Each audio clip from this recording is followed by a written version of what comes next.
Mad Jack Churchill. Any officer without his sword is improperly dressed. Imagine it's 1940. World War II is raging. Machine guns, tanks, artillery, the most mechanized, industrialized warfare in human history.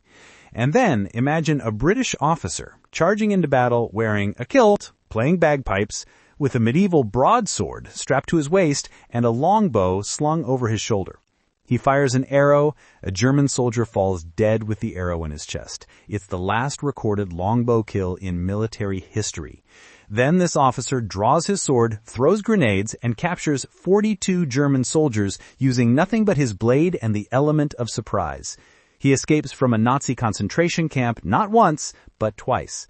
He surfs the 5-foot tidal bore of the river Severn, and when asked about his weapons, he says, "Any officer who goes into action without his sword is improperly dressed."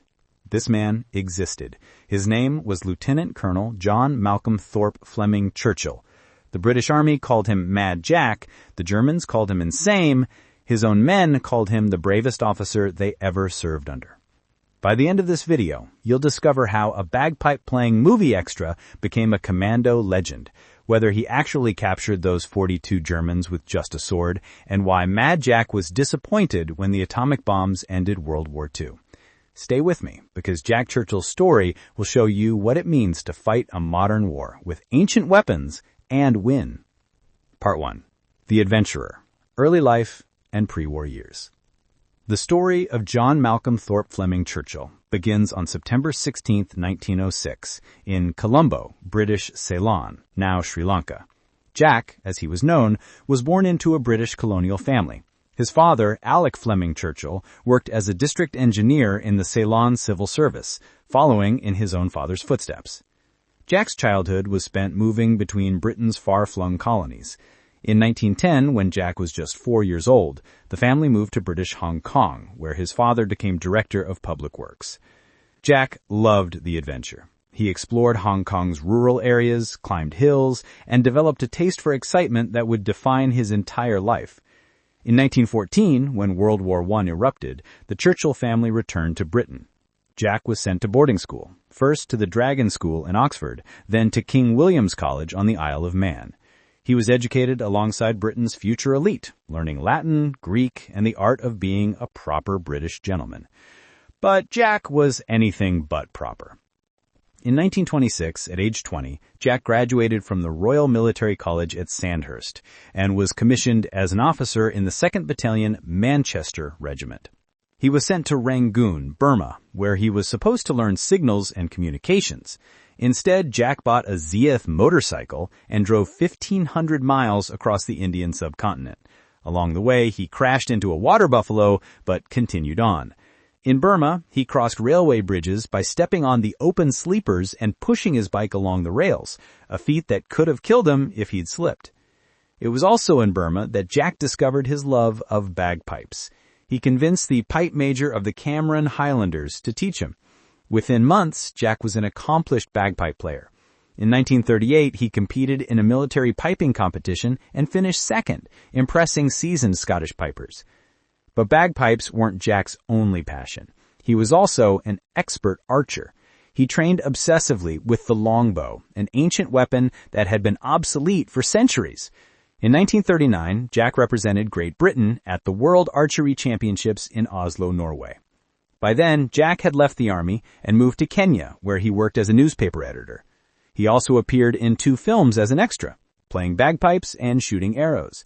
One of those films was the 1924 silent classic, The Thief of Baghdad, starring Douglas Fairbanks.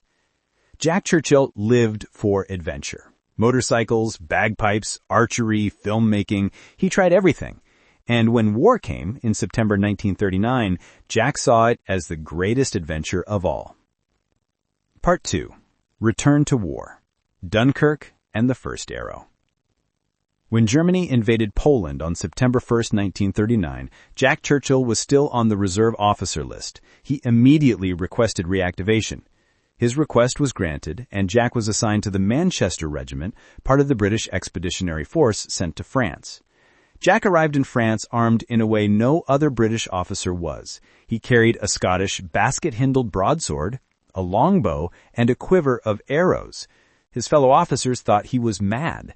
His commanding officer tried to order him to leave the weapons behind. Jack refused. He said, "Any officer who goes into action without his sword is improperly dressed." In May 1940, the German blitzkrieg smashed through France. The British Expeditionary Force was in full retreat toward Dunkirk. Morale was collapsing. Men were panicking. The situation looked hopeless. But near the village of L'Epinette, Jack Churchill saw an opportunity. A German patrol was approaching cross open ground. Jack and 2 soldiers from the Manchester Regiment lay in ambush. Jack raised his longbow, knocked an arrow, drew the string back, and fired. The arrow struck a German officer in the chest. He fell dead. It was the last confirmed longbow kill in military history.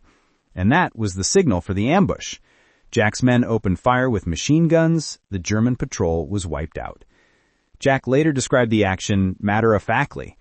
"I shot him with an arrow because it was quieter." At Dunkirk, Jack helped organize the evacuation, moving under heavy fire to ensure soldiers made it to the boats. For his actions, he was awarded his first military cross. But Jack wasn't satisfied. Dunkirk felt like a defeat. Britain had been driven out of Europe. Jack wanted to go back. He wanted to fight. So, when the British Army began forming the Commandos, elite special forces units designed for raids and unconventional warfare, Jack volunteered immediately. Part 3, The Commando, Vogsoy and Operation Archery. The British Commandos were unlike anything the Army had ever created.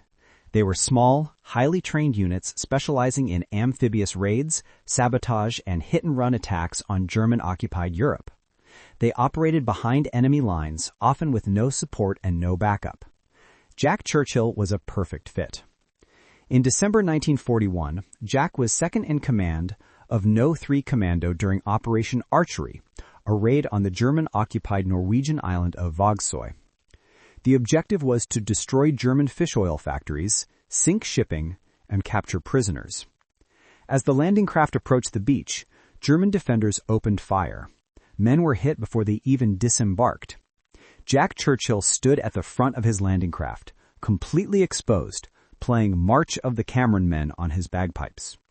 Then as the ramp dropped, Jack threw the first grenade and charged forward, sword in hand, shouting, "Commando!" His men followed. They couldn't let their bagpipe-playing, sword-wielding officer charge alone. The raid was a success. The commandos destroyed the factories, sank 15,000 tons of shipping, and captured 98 German prisoners. Jack personally led the assault on several German positions, sword drawn, grenades flying.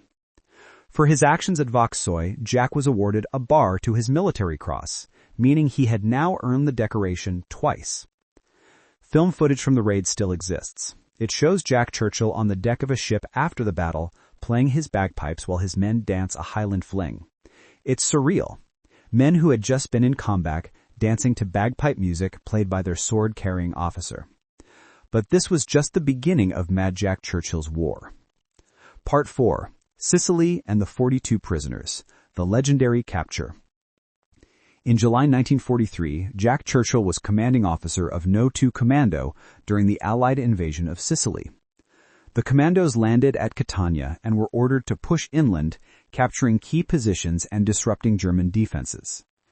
Jack led his men ashore wearing full Highland kit, kilt, broadsword, longbow, and bagpipes.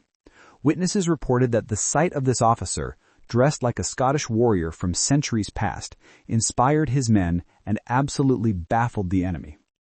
The commandos were ordered to capture a German observation post near the town of Molina, overlooking the Salerno beachhead. The post controlled a critical pass and had to be taken quickly. Jack decided to do it himself. Taking only one corporal with him, Jack infiltrated Molina at night. They crept through German lines, moving silently through the darkness. When they reached the observation post, Jack drew his sword. According to Jack's own account, he burst into the German position, sword raised, shouting commands in English. The Germans, shocked and confused, froze. Jack barked orders at them in a commanding voice. The Germans, trained to obey officers, assumed this sword-wielding madman was someone important. They surrendered. Jack and his corporal marched 42 German soldiers, including a mortar team with their weapon, back through enemy lines. Jack made the prisoners carry their own mortar and ammunition. He also commandeered a farm cart, loaded the wounded onto it, and had German prisoners push it. Jack later said, "I maintain that as long as you tell a German loudly and clearly what to do, if you are senior to him, he will cry Jawohl and get on with it enthusiastically." For this action, Jack was awarded the Distinguished Service Order. But during the fighting, Jack lost his beloved sword. As soon as the battle ended, Jack walked back through the combat zone, alone, unarmed, to retrieve it. He found it and carried it back. "I couldn't leave my sword behind," Jack explained. Part 5. Yugoslavia and Capture, the Island of Brač.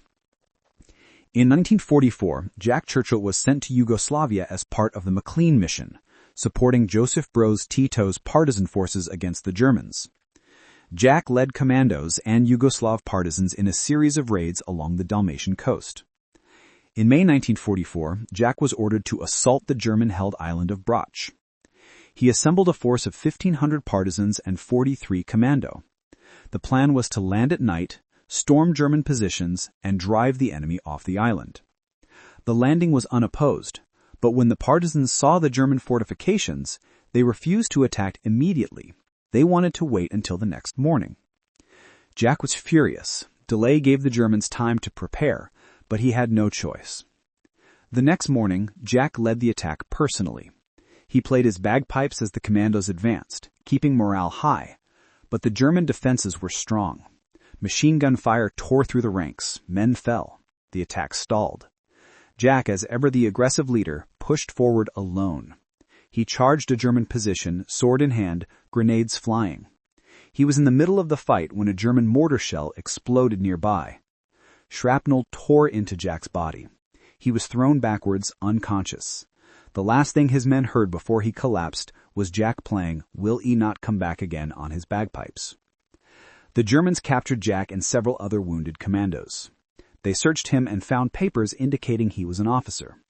But the Germans were convinced they had captured someone far more important. They believed Jack Churchill was Winston Churchill's nephew. Jack was transported to Berlin and imprisoned in Sachsenhausen concentration camp, a facility reserved for high-value prisoners. The Germans were very proud of their catch. They had no idea that Mad Jack Churchill and Winston Churchill weren't even distantly related. Part 6. Escape. Breaking out of Sachsenhausen. Sachsenhausen was one of the most secure concentration camps in Nazi Germany. It was located just north of Berlin and held political prisoners, resistance fighters, and captured Allied officers. Security was intense. Escape was considered impossible. Jack Churchill escaped within weeks of arriving. He and several other British officers discovered an old drainage tunnel running under the camp perimeter. They spent days digging and crawling through filth and sewage until they emerged outside the camp. Jack was free. He was 150 miles behind enemy lines in the heart of Nazi Germany. He had no papers, no food, no weapon, just his wits and his determination. Jack walked for days, traveling at night, hiding during the day. His plan was to reach the Baltic coast and steal a boat to Sweden. He made it to within sight of the Baltic Sea before being recaptured. The Germans were furious. They sent Jack to a more secure facility in Austria. But Jack was already planning his next escape. In April 1945, as the war was ending and the German forces were collapsing, the camp guards abandoned their posts. Jack and several other prisoners simply walked out. Jack then walked 93 miles across the Alps to Verona, Italy, where he found American forces. An American reconnaissance unit found him walking along a road, looking slightly disheveled but entirely unbothered, tapping the ground with his walking stick. "Good afternoon, gentlemen," Jack said cheerfully. "Lovely day for a stroll." The Americans couldn't believe it. Part 7. Disappointed by Peace.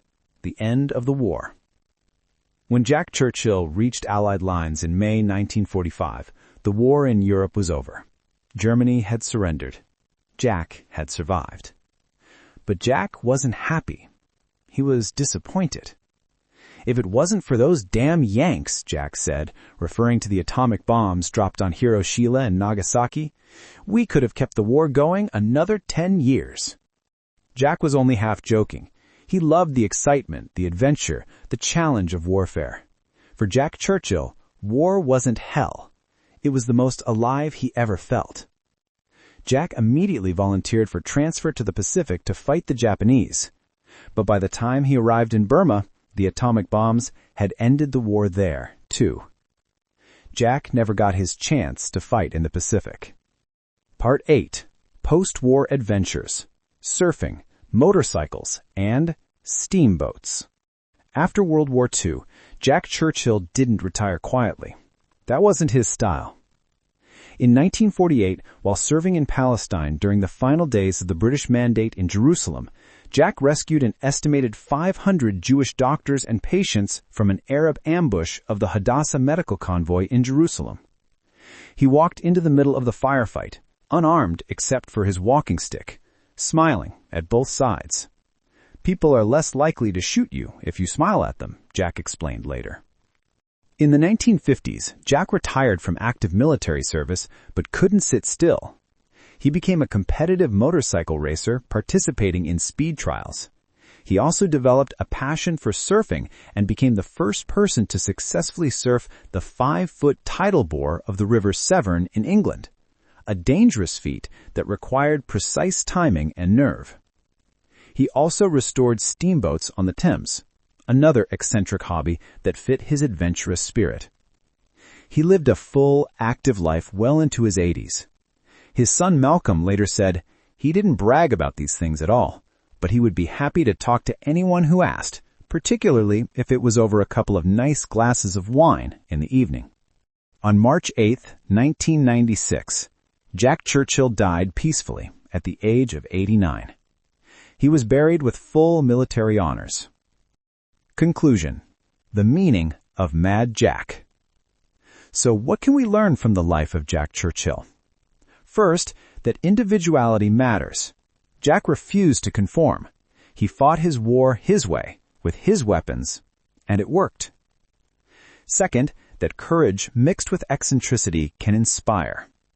Jack's bagpipes and sword weren't just for show. They rallied his men and demoralized the enemy.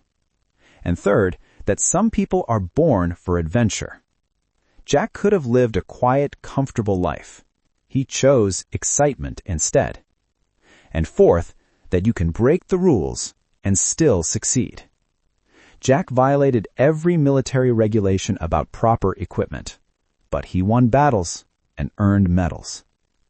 And finally, that life is meant to be lived fully. Jack surfed tidal bores in his 60s.